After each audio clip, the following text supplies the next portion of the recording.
तुम्हारा जन्मदिन ही तुम्हारा मृत्यु दिन होगा। नहीं नहीं नहीं, चाहे जैसे भी हो राजकुमारी को यहाँ से हटाना ही है। बहुत ज्यादा बातें हो रही हैं। मैं जानता हूँ कि मुझे क्या करना है। चलो मेरे साथ, चलो। देवदत्त ने मुझे बिना बताए इतना बड़ा काम कर दिया। छोड़ो मुझे।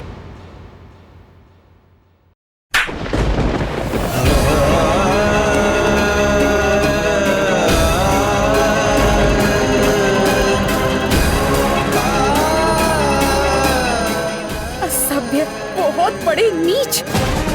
मैंने ठीक ही सुना था तुम लोगों के बारे में। वैसे कैसे लोग होते हैं? वो बहुत बेपरवाह, बहुत उग्र होते हैं। उन पर भरोसा नहीं किया जा और सकता। आज मैं उसकी साक्षी बनी हूँ और इसीलिए इस सभ्य समाज से तुम लोगों को दूर रखा गया है।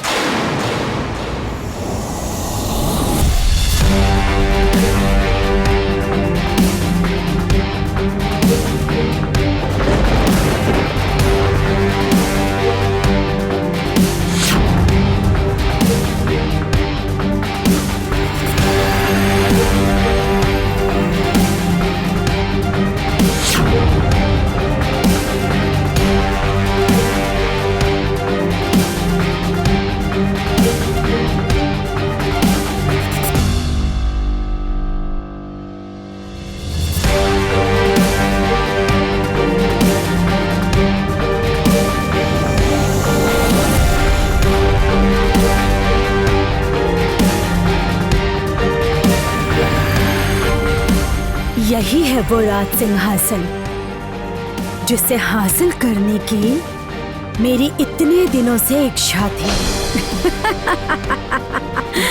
अब ये राज्य मेरा है, ये रूपनगर मेरे कब्जे में है।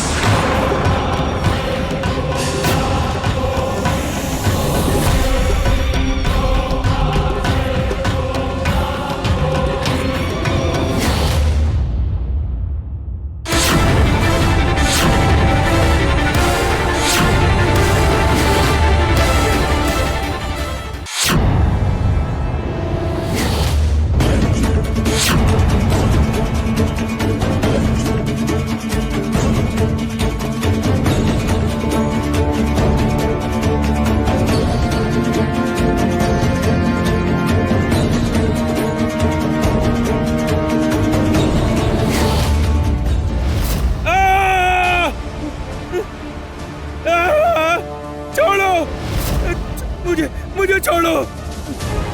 मैं इस रूपनगर का राजकुमार हूँ। इस अपमान का पात्र मैं नहीं हूँ। छोड़ो, छोड़ो मुझे।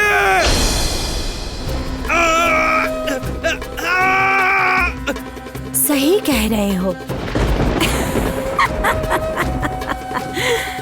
तुम साधारण अपमान के लायक भी नहीं हो। तुम्हारे साथ तो जानवरों जैसा व्यवहार होना चाहिए, है ना?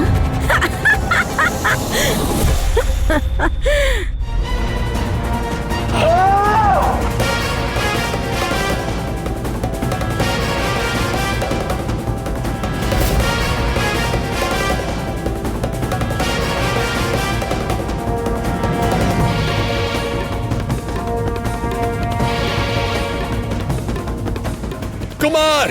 पिताजी, पिताजी, ये तेरी क्या हालत हो गई? दया कीजिए, दया कीजिए खक्खोश रानी। इस तरह मेरे पुत्र पर अत्याचार मत कीजिए। अगर हम हार भी गए तो भी हम राज परिवार के अंश हैं। हारने के बाद भी राज परिवार का मान सम्मान होता ही है।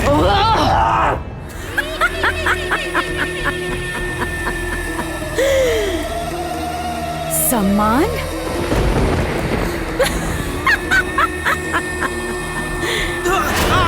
हारने वालों का कोई सम्मान नहीं होता।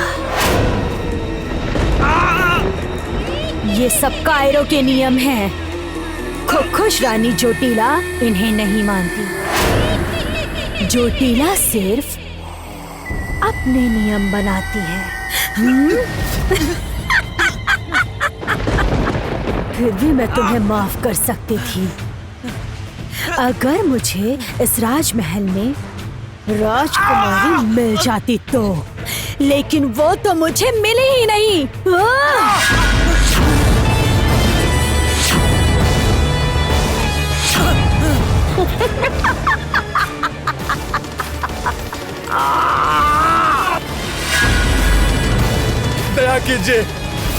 दया कीजिए हम पर। राजकुमारी इसी राज्य में है, क्योंकि इस राज्य के बाहर उन्हें किसी भी चीज के बारे में कुछ भी ज्ञान नहीं है। इस राज्य के बाहर वो जा ही नहीं सकती कभी। राजकुमारी इसी राज्य में है, विश्वास कीजिए। नहीं है। राजकुमारी इस राजमहल में कहीं नहीं है। राजमहल में जहाँ जहाँ संभव था मेरे लोगों ने जाकर देखा है। मैं राजकुमारी को नहीं ढूंढ पाई, कहीं भी नहीं।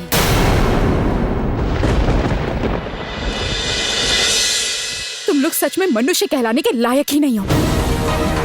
आप मुझे गलत समझ रही हैं राजकुमारी।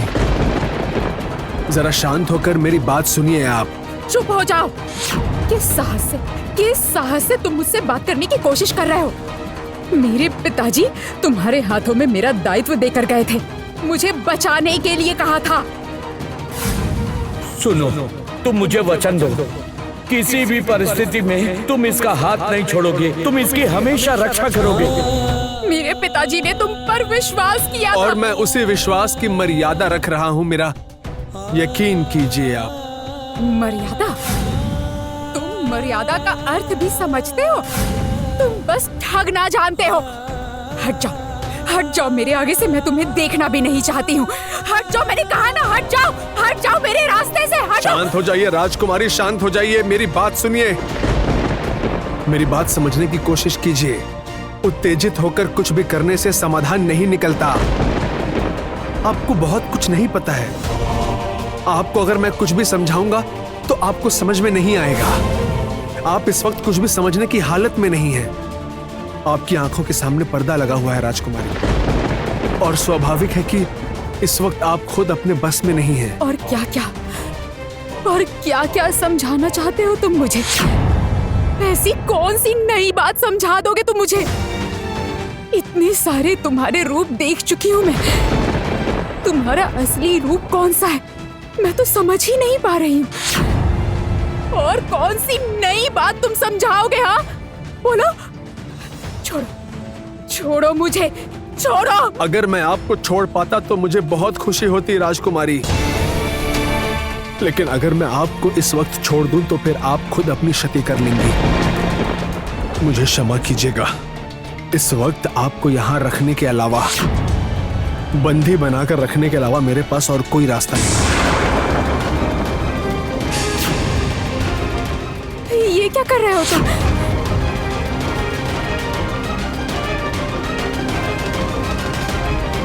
छोड़ो मुझे। देवदत्त, क्या हो गया तुम्हें? हाँ, तुम्हारा विवेक बुद्धि सब खत्म हो गए हैं क्या? चलो मेरे साथ, चलो।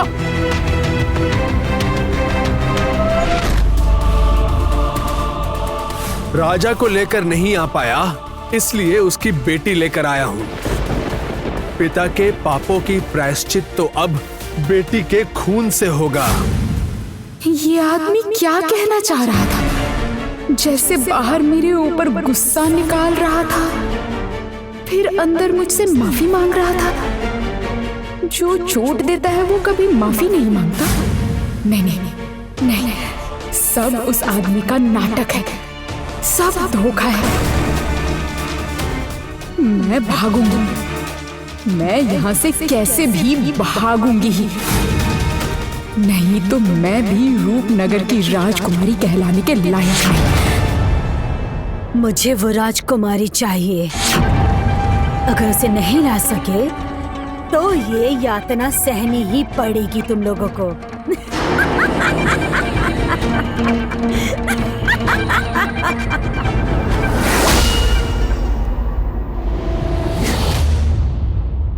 खुश रानी, राजमहल में कहीं भी राजकुमारी को नहीं पाया गया है। इन दोनों को पाया गया है। ये दोनों महल के अंदर छिपी हुई थी।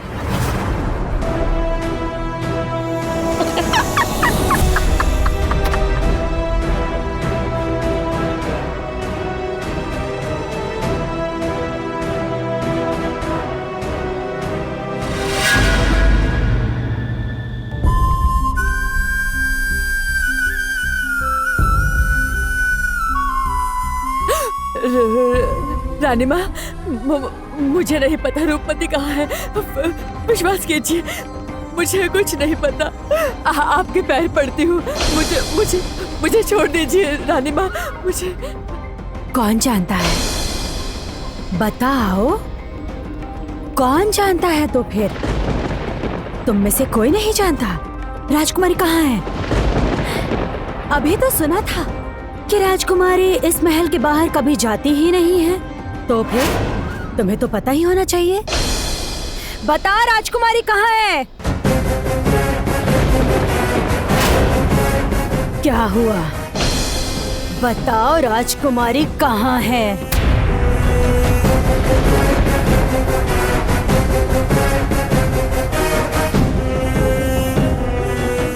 क्या होगा बताकर?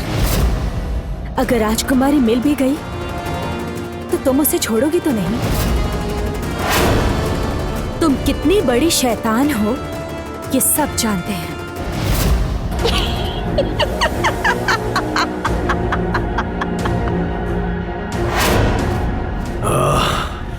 ये औरत कभी अपना मुंह बंद नहीं रख सकती। मुंह से तो देख रही हूँ बहुत बोली निकल रही है। क्या कहा तुमने? मैं शैतान हूँ? सही कहा तुमने, मैं शैतान हूँ।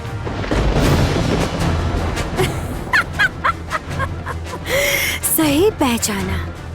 और अब तुम लोगों को अपना रूप दिखाऊंगी।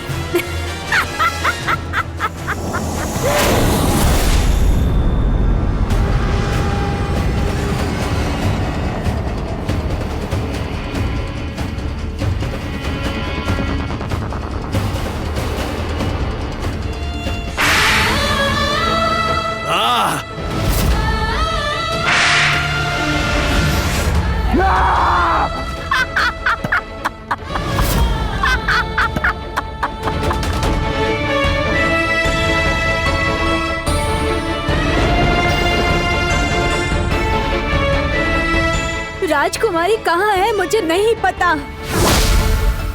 और अगर पता भी होता तो मैं तुम्हें नहीं बताती। मेरी रूपमती जहाँ भी हो बस खुश हो। वो रूपमती बस खुश रहना।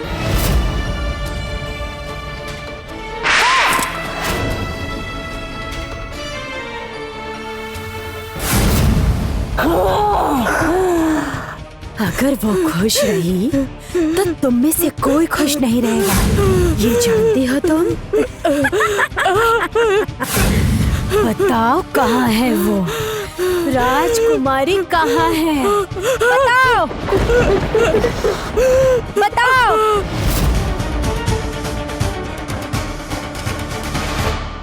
क्या हो गया है तुम्हें? हाँ?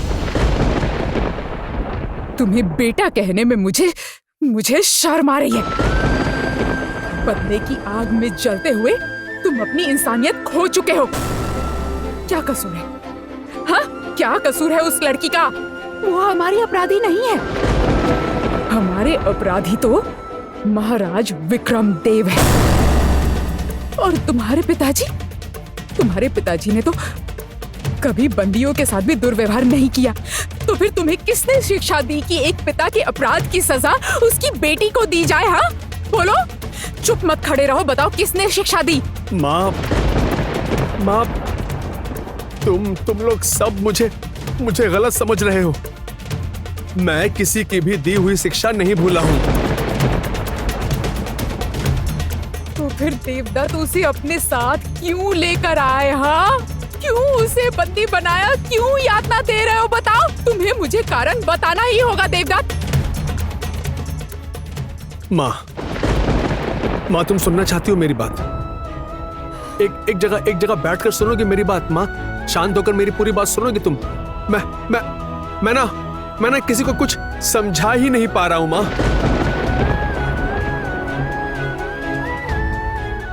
ठीक है, बोलो बोलो, क्या कहना चाहते हो? अब बोलो। माँ, तुम तो अपने देवदत्त को जानती हो ना? मैं तो ऐसा नहीं हूं ना माँ। तुम अभी जिस इंसान को देख रही हो, मैं वैसा इंसान नहीं हूं माँ। और मैं अचानक से तो नहीं बदल गया ना माँ। यही तो मेरा भी प्रश्न है देवदत्त। मैं मानती हूँ कि तुम उसके पिताजी को लेकर नहीं आ पाए, लेकिन उसकी बेटी को क्यों लेकर आ गए? माँ, कैसे समझाऊं? मैं उसे लेकर नहीं आया। नहीं, और ना ही मैं उसे यहाँ लेकर आना चाहता था। महाराज विक्रमदेव ने उसे खुद ही मेरे साथ महल से बाहर निकल जाने के लिए कह दिया। नहीं, मैं तुम्हें पहचान नहीं पाया, पर मैं इतना जानता हूँ कि तुम मेरी बेटी के रक्षक हो। तुम रूपमती की रक्षा करोगे। वचन दो।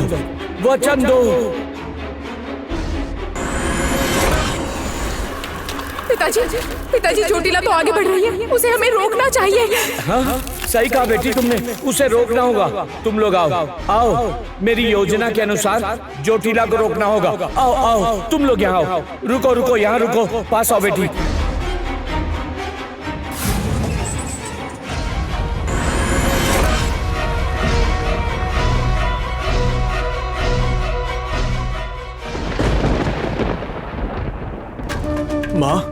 माँ, तुम मेरी बात समझ पा रही हो? मैं क्या बोलना चाह रहा हूँ तुम्हें कुछ समझ में आ रहा है? माँ, तुम्हें मेरी बातों पर यकीन है ना माँ? तुम पर विश्वास कर भी लूं, लेकिन मैं महाराज विक्रमदेव पर विश्वास नहीं कर पाती। हो सकता है कि ये उनकी कोई चाल हो। रूपनगर ने कब हारने वालों पर विश्वास किया है देवदत्त? सच्चाई के अलावा हमें रूपनगर से मिला ही क्या है बोलो? जिस महाराज विक्रमदेव ने तुम्हारे पिता की हत्या की, उसी महाराज ने अपनी बेटी की रक्षा की जिम्मेदारी तुम्हें दे दी, और तुम कह रहे हो मुझे इस पर विश्वास कर लेना चाहिए देवदत्त? और रूपनगर का होने वाला राजकुमार कुमारदेव, उसे तो अगर किसी पर संदेह भी हो जाए ना, तो वो उस पर अत्याचार करता है। नहीं देवदत्त, नहीं, मुझे उन पर विश्वास नहीं हो रहा है। असुविधा हुई थी माँ, असुविधा हुई थी। मुझे भी विश्वास करने में असुविधा हुई थी, किंतु खोखोश रानी चोटिला ने पूरे रूपनगर को जलाकर राख कर दिया। ये तो झूठ नहीं हो सकता ना? मैंने खुद अपनी आंखों से खोखोश को आग लगाते देखा। पूरे राज्य को जलते हुए देखा है, और उसी जलते हुए राज्य का जलता हुआ दृश्य देखकर जब राजकुमारी बेहोश हो गई, तब विश्वास करो माँ, मैं खुद बहुत दुविधा में पड़ गया था।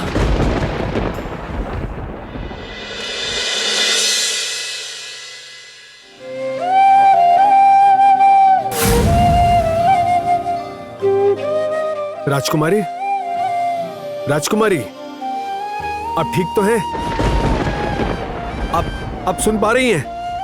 राजकुमारी, ये क्या? ये इस तरह बेहोश हो गई।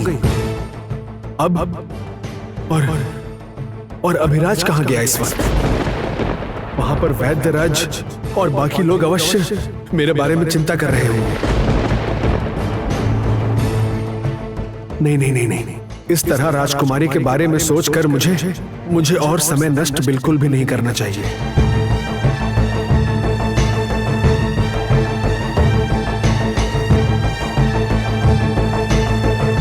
जो मेरा सबसे बड़ा शत्रु है उसकी बेटी के लिए इससे ज्यादा मैं और कुछ भी नहीं कर पाऊंगा।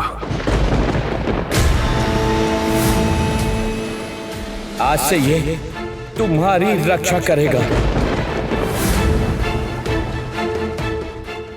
ये कैसी दुविधा में पड़ गया मैं। एक तरफ विक्रमदेव को मैं पकड़ के नहीं ला पाया और दूसरी तरफ उसी विक्रमदेव की बेटी का जीवन और मृत्यु मेरे हाथ में है।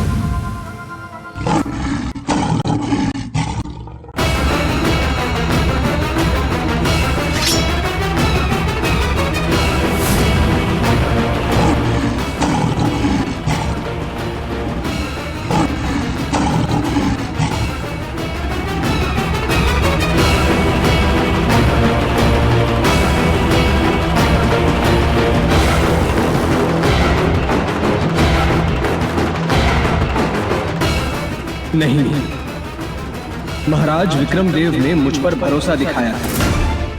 अगर आज मैं राजकुमारी को इस घने जंगल में छोड़कर चला गया तो फिर मैं विश्वासघाती कहलाऊंगा।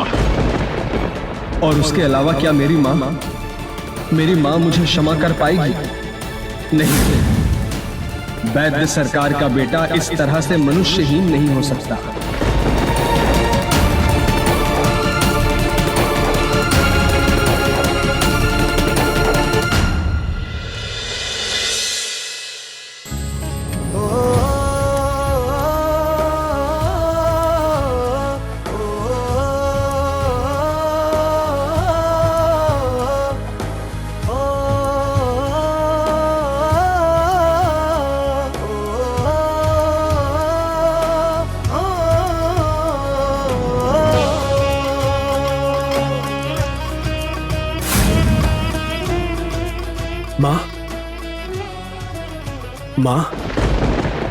माँ, क्या मैंने कुछ गलती की? मैंने तुम्हारी शिक्षा, बाबा की दी हुई शिक्षा को क्या किसी तरह से अपमानित किया है क्या? देवदत्त, मैं बहुत डर गई थी, इसीलिए तुम्हें गलत समझ लिया। तुम्हारे अंदर तो तुम्हारे पिता की शिक्षा, दीक्षा और खून बह रहा है। उस खून का सम्मान किया है तुमने। मुझे तो तुम पर गर्व हो रहा है बेटा, लेकिन मैं इस राज परिवार पर विश्वास नहीं कर सकती। मैंने अपने जीवन से यही सीखा है कि वो लोग विश्वास के लायक नहीं हैं।